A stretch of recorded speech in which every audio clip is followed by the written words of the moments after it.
road that leads from your heart to home. And you don't need a road map to guide you along. Sometimes I wake with my head spinning round, 'cause I dream that road has been shut down. Sometimes I wake feeling all alone, and I feel like all my hope is gone. Then I close my eyes and I can see the hills of Kentucky calling me. Sometimes at night when this house sleeps.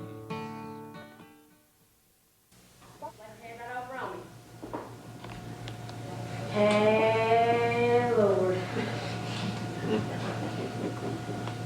Did my Avon come in? They what? Did my Avon order come in? Now, the ones in paint powder business, it ain't me. I ain't got nothing to do with it. Was that bird dead anyhow? I think Gifts of the Spirit is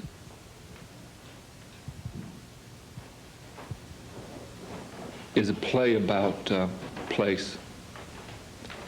And it's as much a play about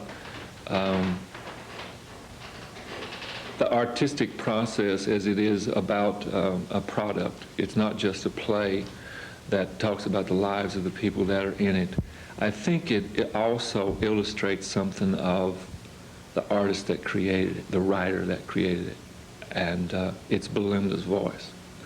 It's that very special voice of a very special person who had a true gift to look at daily life and translate it in a way that it made it seem important to all of us. I think is about human spirit and the ability to find something good in even the worst kind of moments in our life, to try to find the good things and to help other people to see that. And I think that's partly about what it's about. It's about much more than that too, but I don't think that... I think Belinda wrote this play, The Gift of the Spirit. I believe she felt like, just like a whole lot of other people, that she did this, that she thought that it would help people. And I believe it will, because it has a lot of meaning to it, and I could recognize what was going on in the play, who it was and who it represented and all. And I think that she was always willing to help other people, and I think she did that in order to try to make it reach out and help people. We started in rehearsal on the Gifts of the Spirit, and the students in the play came into it with some reference. They were already natives of the area, and they lived here, and they understood people to a degree. But when we started the rehearsal and the lines started coming, it was really easy for them to memorize the lines. And with, bright kids, people can memorize lines, but it's one thing to memorize, it's quite another to understand with depth and feeling what the lines are trying to say. And every day that we rehearsed the play, the actors in the play were discovering what things were. They would come to a line and say, "Oh, I know where this comes from." this has to be about this person who was related to Belinda, or this has to be about this place that they're talking about, or another person, or this is the preacher that the character is based on. So it was a real process of discovery, and the actors in the play, during that process of discovering what the lines were about and what the writing was and what the meaning of the play ultimately was, discovered things about themselves that they'd never known before. They began to take, I think, a greater amount of pride in where they were from, and they developed a better understanding of themselves in relationship to the place they were from because of that experience. And I've probably been writing as long as I can remember. My work with Mountain Review when I was 13. Well, I guess really I'd been writing before that in school. You know, you get rewarded for things that somebody thinks you're good at. You get praised, so you do it again. So a long time, I guess. The kinds of things that I write about. I remember reading somewhere somebody had suggested that you write about the things that you are obsessed with. I think that's probably what a lot of writers do. It's what I do. Family, that's a big thing. And part of that comes from being from Appalachia, I think. Family is pretty central to the culture, so I'm, like most Appalachians, obsessed with family. I think it's critically important that everybody understands that their story is important enough to tell, that their voice is important enough to be heard, that their image and ideas about the world are important to the contribution to the making of this world. If you don't believe that you have the power to create, then it's not likely you're going to be creative. And if you don't believe that the possibility for art exists within you, then how can you believe that art exists at all? And so theater is a way to allow for that possibility to take place, and take place in a public forum, not hidden behind walls, not policies made in secret, you know, and we hear about them later after they've affected our life. This is a public exhibition and an examination of ideas, and I think every person, young or old, should understand the importance of that if they're going to be able to contribute to this thing we call the democratic process, where we all can be involved, all can have a voice. But that voice starts with self. It starts with each individual. And if you can come to that. in my understanding of it, the play is about how a community can heal itself, or how a group of people can come together in a tragic situation and lift everybody up, which really seemed to me to be what Belinda was about. And what she always tried to express in her writing was that people need to help each other, that we're all here and we're only here for a short time, but by working together and getting to know each other and understanding the differences instead of using them against somebody, that you do get to know each other, and you can have joy in the differences that people have with each other.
honored to perform the play because I think that people need to realize what a talented writer Belinda was, and especially in her home area where she was from.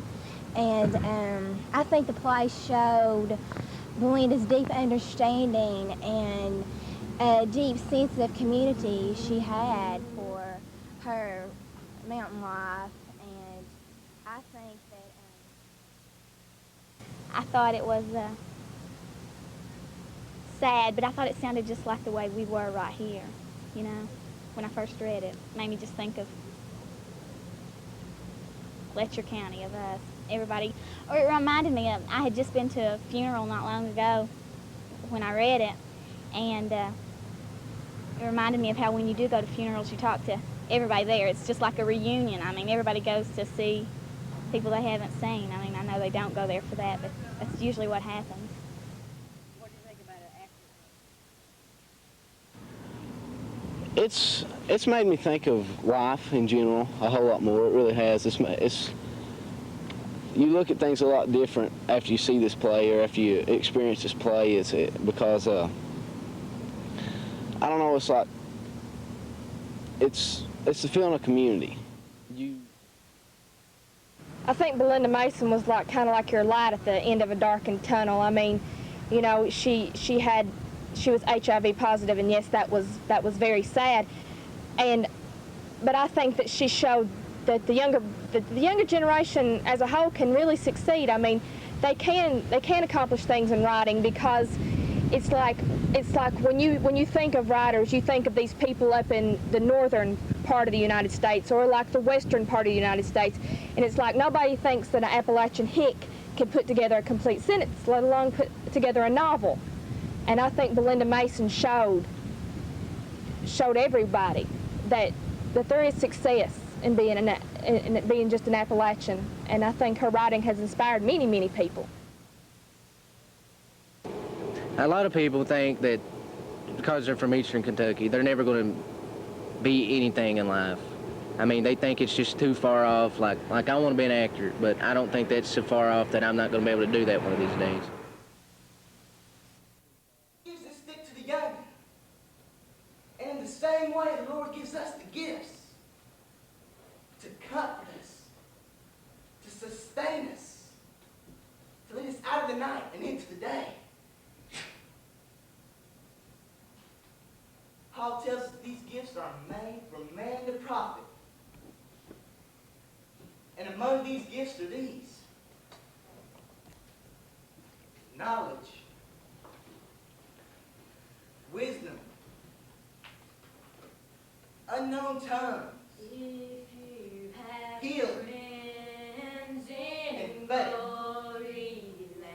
Now, children, I urge you this evening to pray for the coming of the sweet Holy Spirit. Spring and the warmth of life that surrounds me brings painfully close to the surface the void that you left and I have yet to fill. I hunger for the sound of your voice and have oftentimes tried to reproduce it in my head, but it is never quite the same as I vaguely remember it. There is so much I wanted to give you and didn't, and I grieve for times that we never shared but could have. They say that death softens the sharp edges of reality, but nevertheless, I always knew you were special, and I stuck close in case some of it, whatever it was, might rub off. I mourn as deeply for your potential, your strength, the things I know you could have done, as I do your physical presence. As we almost have our mythical crosses to bear, I have added you to my back so that I live now with the philosophy that it's impossible to give too much, and I make my prayer that I will never forget the pain of that giving. Perhaps in the order of life, I have not redeemed myself, but I give this, my effort to you, my beautiful friend, as your legacy in Spring Blooms On.